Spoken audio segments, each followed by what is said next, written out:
hint of backing down from his siege of Ukraine. And in sports, Ohio baseball plays a former conference rival. Newswatch starts right now.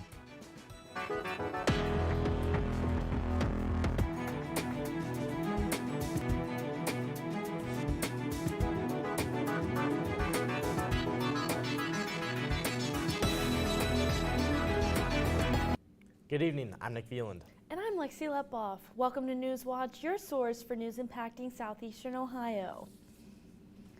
A federal judicial panel has declined in order to temporarily block the certification of U.S. House races in Ohio that have gone forward while having disputed maps. The U.S. District Court for the District of Southern Ohio ruled against a group of black voters from Youngstown seeking the order.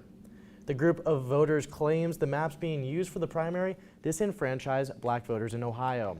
They filed the lawsuit as part of a larger suit involving Ohio's unresolved maps.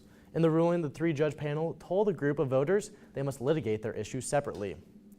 In Kentucky, the redistricting lawsuit will not affect the primary ballots. Attorneys on both sides of the redistricting lawsuit agree the new district boundaries passed by the state legislature will likely be the maps used in 2022. And a ruling in the case is not expected anytime soon. The Lexington Herald Leader reports Franklin County Judge Thomas is on no tight deadline for a ruling in the case. All briefs and conclusions in the case are due June 15th, nearly 1 month after the May 17th primary. A decision in the case is expected to come from the Kentucky Supreme Court.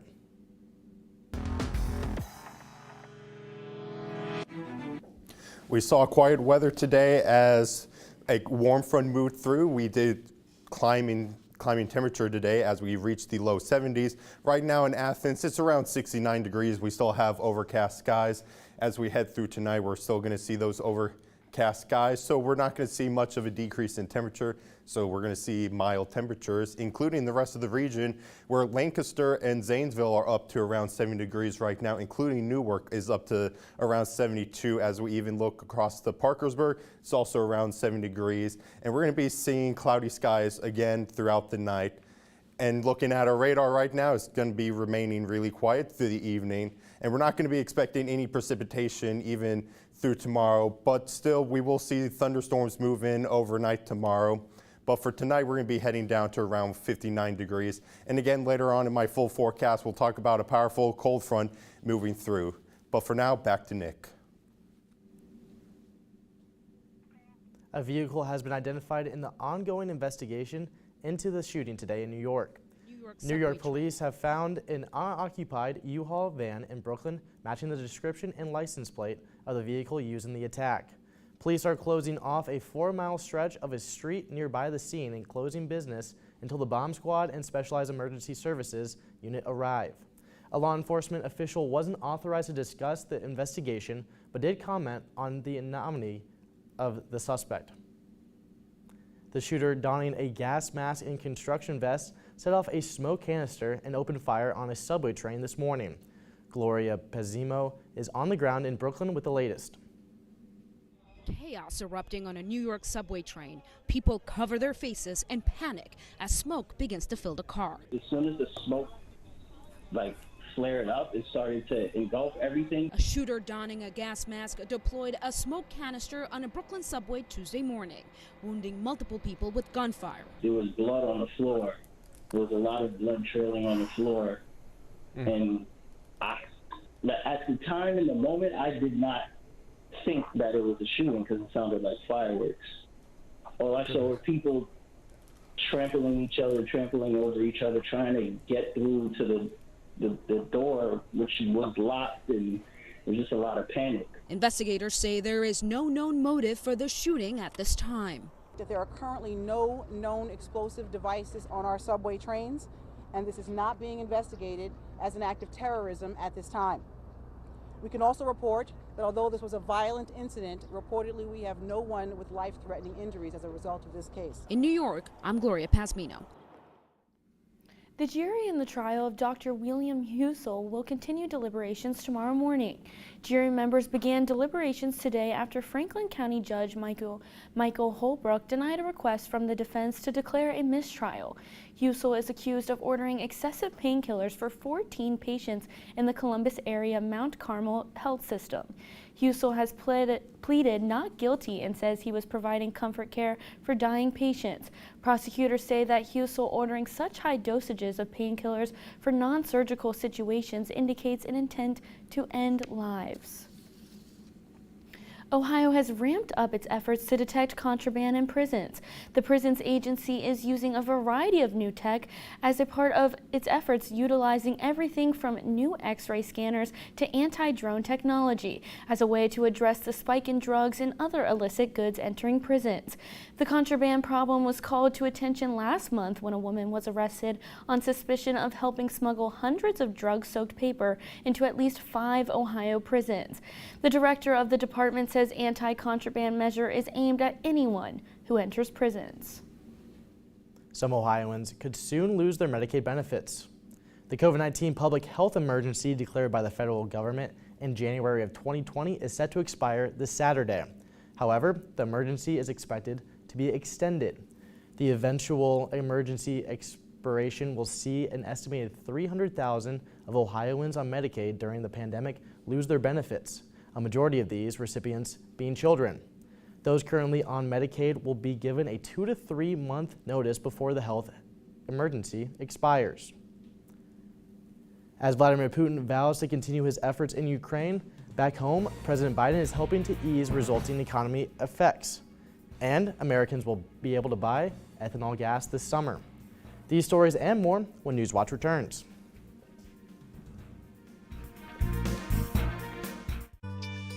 Very, very cool. On Finding Your Roots, Regina King Pain is inherited, as well as joy. and Damon Lindelof. My identity as an American is ever evolving. Old family wounds Do you think trauma like that is passed down? felt for generations. Where we came from is an essential part of solving life's mystery. I don't know what I expected. This is pretty fantastic. Tuesday at 8 on WOUB. Next time on Antiques Roadshow, there's nothing more natural than enjoying treasures connected to the great outdoors. It's a piece of cinnabar lacquer. Each layer was applied in 100 coats. 100 coats? Hawaiian paintings are rare, and I don't mean to make a pun, but they're kind of hot right now. Don't miss this special episode, Antiques Roadshow, Natural Wonders. Monday at 8 on WOUB. On the top of the world, a great migration unfolds. Thousands of caribou journey to one special place. This is the Arctic National Wildlife Refuge, an Alaskan sanctuary bursting with life. But in an ever-changing world, can these Ice Age creatures survive? Wednesday at 8 on WOUB. Cannabis. People believe it can cure any disease that exists, or it's going to cause the downfall of society. In a country where people are talking about its medical use, someone gets arrested for cannabis every 58 seconds. For what conditions is it beneficial, and for what conditions is it harmful? What does the science tell us? Truth through science. We should know the answers. The Cannabis Question on Nova. Wednesday at 9 on WOUB.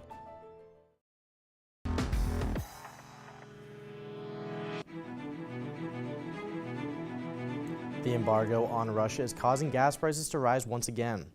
During his tour of a biofuel plant in Iowa, President Biden announced he will broaden sales of 15% ethanol gasoline to help with rising gas prices. The EPA usually prohibits the sale of E15 gasoline from June to mid-September. A waiver could make it available year-round. E15 is about 10 cents a gallon cheaper than E10. But with this waiver, on June 1, you're not going to show up at your local gas station and see a bag over the pump. And it's going to solve a whole problem.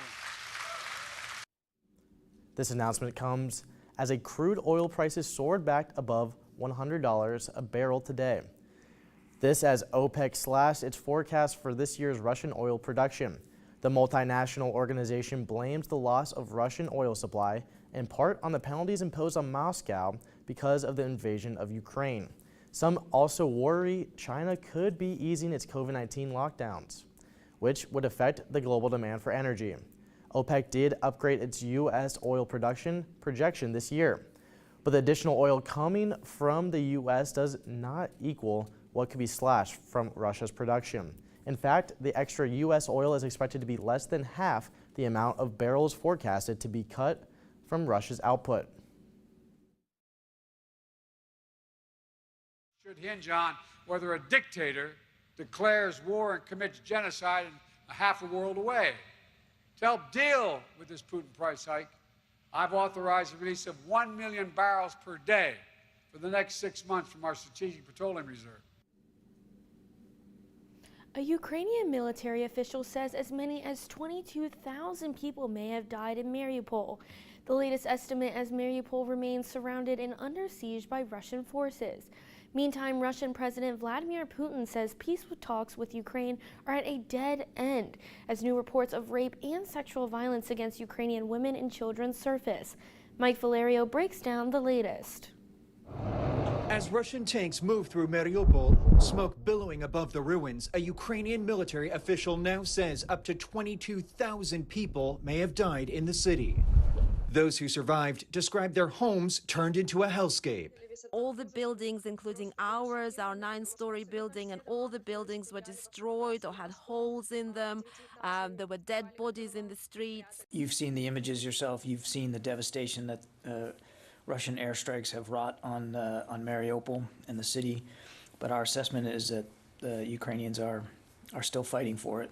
American and Ukrainian officials have not confirmed recent reports of a possible Russian chemical attack on Mariupol. Meantime, Russian President Vladimir Putin said today that peace talks with Ukraine are now at, quote, a dead end. I have no doubt the objectives are clear and the objectives are noble. I said that at the very beginning.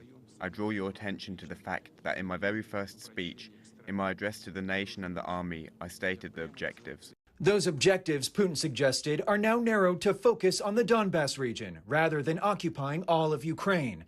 The country's First Lady, Olena Zelenska, spoke through an interpreter, telling CNN how she and her family continue through the atrocities. It's like walking a tightrope. If you start thinking, how do you do it, you lose time and balance. So to hold on, you just must go ahead and do what you do. I'm Mike Valerio reporting. Secretary of State Antony Blinken said that while the usage of chemical weapons is a real concern, the United States is not in a position to confirm the use of chemical weapons in Ukraine. However, he said the U.S. had previously warned Ukraine that Russian forces might use, quote, a variety of riot control agents, including tear gas mixed with chemical agents, as part of their aggressive campaign to take Mariupol. COVID-19 numbers will be more accurate as at-home tests increase. That story still ahead. We're going to continue to see warm weather tomorrow before a cold front moves through, bringing in the chance of thunderstorms. I'll have this and more in my full forecast coming up on Newswatch, but first a look at stocks of local interest.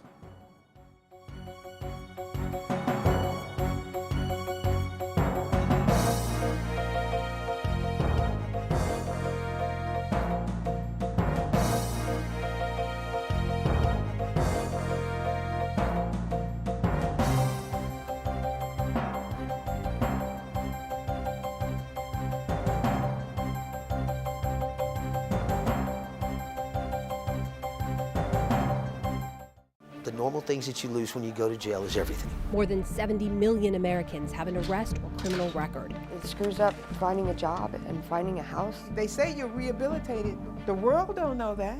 What happens after they've served their time? We've taught ourselves to be afraid of people who've broken the law, and we govern through fear. I'm always going to be in a state of incarceration, even though I'm free. Wednesday at 10 on WOUB. 1941, Paris is occupied by German forces, and Hitler thinks he's invincible. So he invades the Soviet Union. Stalin didn't hesitate to send millions of people to die. This is the kind of behavior you get with dictators. They disregard intelligence, expertise, and those are the seeds of their defeat.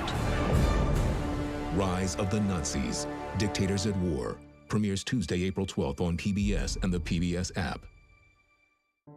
Since the beginning, our greatest structures have been sacred. You walk in and the ceiling's soar and you just feel like you can fly. Embedded in these structures is a secret language, a message that's visible everywhere, if you know where to look. There's lots of color and oh my goodness, you are in another world. That's crazy. It's so good though, right? Thursday at 9 on WOUB. Russia's military assault of Ukraine is underway. He's been called the most dangerous man in the world. There's this grievance that's eating away at Vladimir Putin, and it's fundamental to his tenure. The inside story of Putin's road to war. I think he's more dangerous than he's ever been. He will grind the country down to a fine, fine ash. He will not be humiliated by people he calls little Russians. A Frontline special report.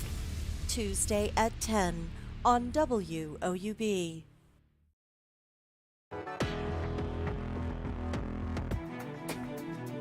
Welcome back to Newswatch. I'm forecaster Henry Groff with a look at your weather. And so far we saw really nice weather today as a warm front moved off to the north, bringing in really warm weather. We did see temperatures reach the low 70s here in Athens, and we're going to continue to see quiet weather across the area, even though we do have ample cloud cover across the region and even towards the south where we do see rain developing, and we're going to be seeing that heading into tomorrow, and more rain towards the north where we are expecting severe weather to break out across Iowa, and that's going to continue to move off to our area moving into tomorrow. As like I said before, we did have a warm front move through this morning, bringing our warm temperatures, but we're looking off to the west, where we do have a developing low pressure system that's going to be bringing more precipitation tomorrow night and colder weather, as a cold front will be associated with that area of low pressure. But looking at tonight, we're still going to be seeing mostly cloudy skies, so we're going to be really warm heading into tonight, down to around 59 degrees. No precipitation is expected, but heading into tomorrow, we do see the cold front off to our west. We will have some precipitation move through tomorrow into around the afternoon hour. It's not going to be severe as a line of storms. We are expecting a line of thunderstorms to move through heading into tomorrow night. But tomorrow we'll be heading up to around 71 degrees with a low temperature at around 50 degrees. We do have an area of severe thunderstorms expected to develop tomorrow afternoon across the Midwest from Missouri all the way up to Indiana, but we are going to be staying at around a marginal risk as the line of thunderstorms developing tomorrow will be strong to severe with gusty winds expected, but we don't expect the thunderstorms to make it to Athens, so we do expect some weakening thunderstorms overnight tonight and into Thursday morning, But after that cold front moves through, we will be seeing colder temperatures. Thunderstorms are still expected to be moving through Thursday morning. But again, we'll still expect not much in the way of severe weather, but again, still a marginal risk. So make sure you have a way to get your severe weather alerts to your phone or another way. But looking for Thursday, we are going to be seeing temperatures at around 65 degrees and a low of around 40 degrees. And then by Friday, we do expect temperatures to reach down to around 45 degrees in the morning with sunny skies and a high of around 69 degrees. So Friday is looking really good until we hit this weekend. Where Saturday and Sunday we will see an isolated chance of some showers, but temperatures are going to be at around 62 and then we'll be maintaining at around 50 degrees. Wow, that's a lot of rain on the forecast, but at least we can look forward to some sunshine on Friday, right? Yeah, some sunshine, but not a lot of rain for this weekend, so we should still expect some sunshine here or there. Nice. We'll have to go take a walk, see the cherry blossoms, right? Yep. Yeah. Of course. Why not? Yeah, absolutely. Thanks, Henry. Thank you, Henry. The National Institutes of Health, along with the Association of Public Health Laboratories, are working to streamline the reporting of COVID-19 tests as more people use at-home tests. Public health experts have grown concerned about the lack of reporting of those at-home results, leading to an undercount of the true number of COVID cases in the U.S.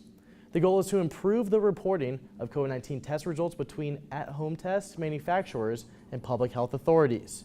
This approach still relies on people who use at-home tests to self-report their results to manufacturers, but the APHL officials hope their system will make the process more efficient. Experts say anyone who has COVID-19 symptoms, even just a sniffle, should get tested. Quote, racism is a serious public health threat. That's what the CDC director said 1 year ago. Britt Conway has a look at a new report detailing the way COVID-19 has impacted the Black community, makes it clear the crisis is not over. New COVID-19 cases, hospitalizations, and deaths are on the decline across the country. But experts say the crisis isn't over. A new report from the Black Coalition Against COVID-19 details the disproportionate impact the virus has had on Black Americans, something we've watched play out since the early stages of the pandemic. April 2020. The chronic burden of medical ills is likely to make people of color, especially, less resilient to the ravages of COVID-19. July 2020. The populations who are most at risk, that's our Latino and African American communities. March 2021. Life-saving vaccines that need to be equitably distributed across our country. And by April 2021, the head of the CDC said the pandemic illuminated inequities of another epidemic, racism. And this new report shows COVID-19 is still disproportionately affecting Black communities. Among its findings, the report says Black Americans recently experienced the highest rate of hospitalization for any racial or ethnic group. And the risk of dying from the virus is nearly twice as high compared to white people, taking a toll on Black families. Between April 2020 and June 2021, 1 in 310 Black children lost a parent or caregiver, compared to 1 in 738 white children. For experts and advocates alike, it's a call to action to address problems that existed long before the pandemic. For Health Minute, I'm Britt Conway. Coming up in sports, Ohio basketball is losing another key piece to their roster. But who's going where? Be sure to stay tuned to WOUB. Here's a look at what's coming up tonight on your public television station.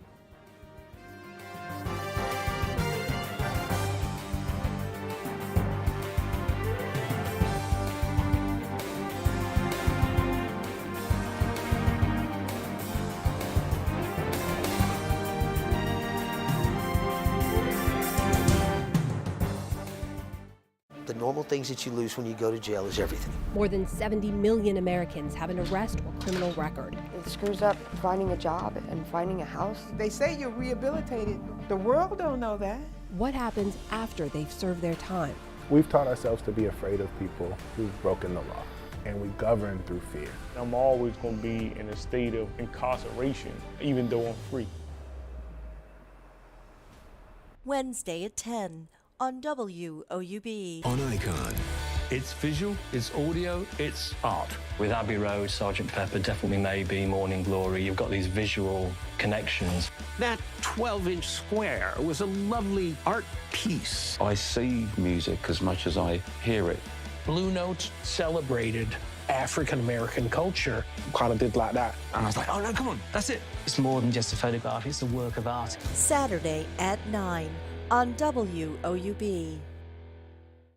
Cannabis. People believe it can cure any disease that exists, or it's going to cause the downfall of society.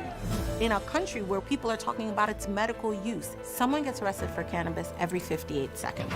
For what conditions is it beneficial, and for what conditions is it harmful? What does the science tell us? Truth through science. We should know the answers. The Cannabis Question on Nova. Wednesday at 9 on WOUB. 1941, Paris is occupied by German forces, and Hitler thinks he's invincible. So he invades the Soviet Union. Stalin didn't hesitate to send millions of people to die. This is the kind of behavior you get with dictators. They disregard intelligence, expertise, and those are the seeds of their defeat. Rise of the Nazis, Dictators at War. Premieres Tuesday, April 12th on PBS and the PBS app.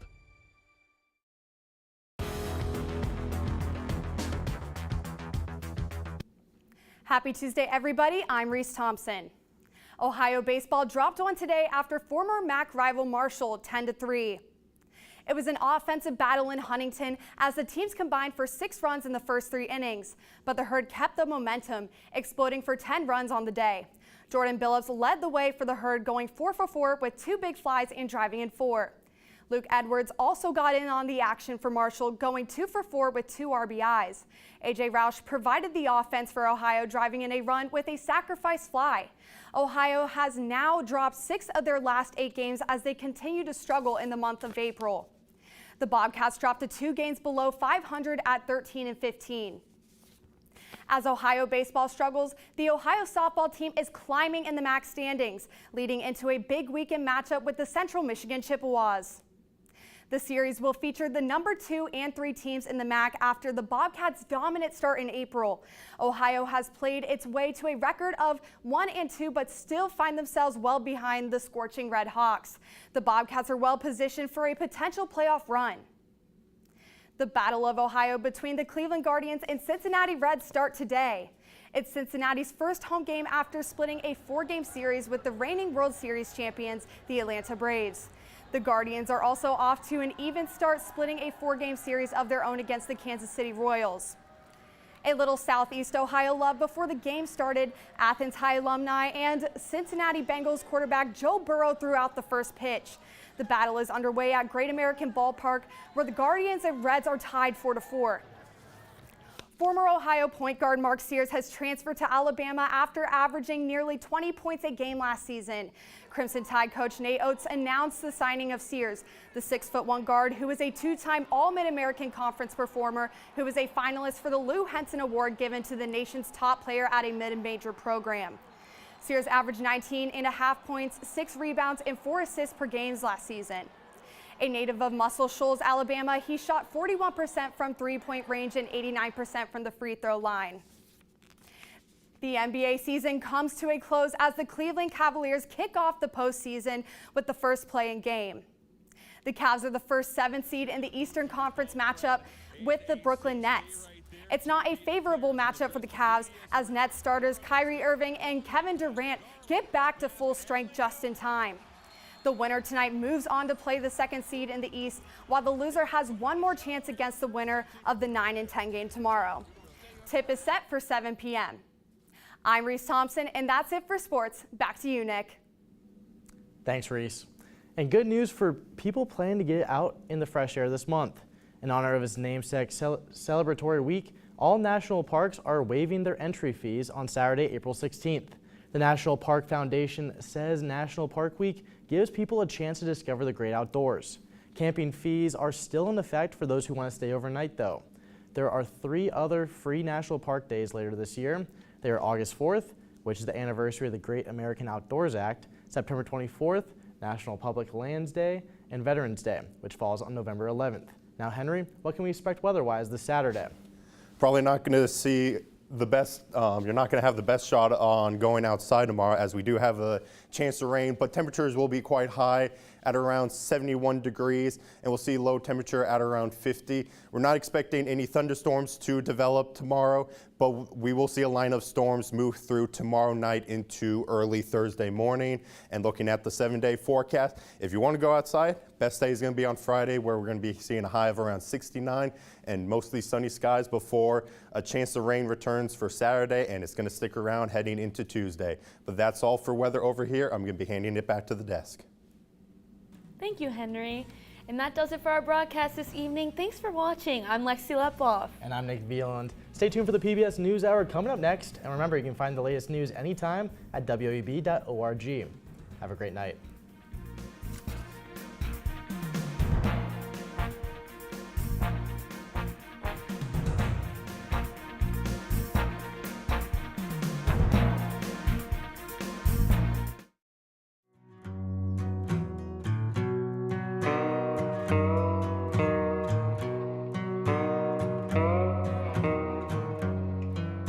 Support comes from Hocking Valley Bank, offering mortgage loans or refinancing on an existing home, making it easy for dreams to become a reality. Hocking Valley Bank, we know loans.